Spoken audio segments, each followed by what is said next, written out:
Halo mahasiswa Universitas Terbuka dimanapun Anda berada yang saya banggakan. Bagaimana kabarnya hari ini? Tentu dalam keadaan sehat dan bahagia ya.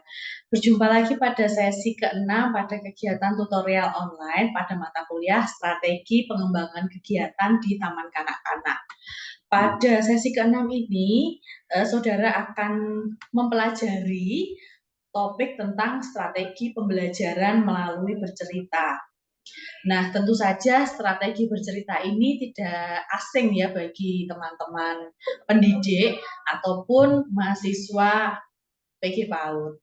Pada materi ini, bahwasanya kita tahu metode bercerita itu merupakan salah satu metode yang banyak digunakan di taman kanak-kanak. Karena dengan bercerita akan memberikan pengalaman belajar bagi anak usia dini.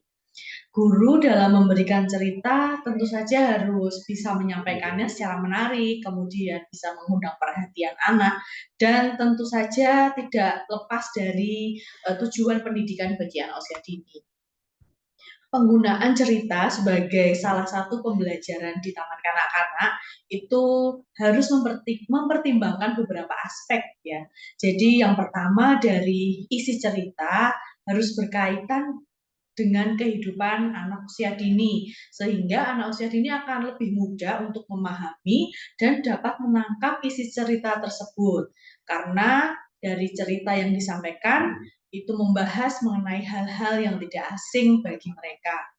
Kemudian dalam kegiatan bercerita diusahakan dilakukan dengan perasaan gembira.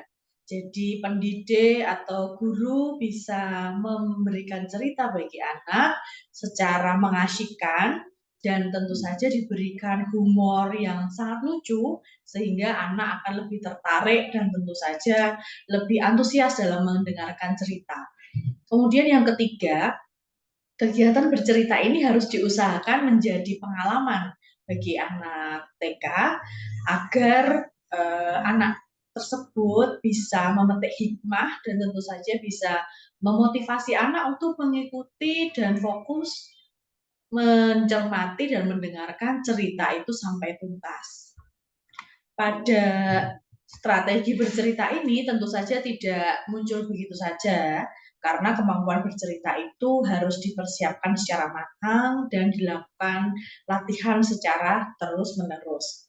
Tentu saja hal yang pertama yang perlu dilakukan adalah bagaimana kita sebagai seorang pendidik anak usia dini bisa menyampaikan sebuah cerita yang menarik, mengasyikkan, dan tentu saja bisa memotivasi anak untuk belajar pengalaman dari cerita tersebut. Terima kasih telah mengikuti kegiatan tutorial online ini. Tetap semangat dan selamat belajar.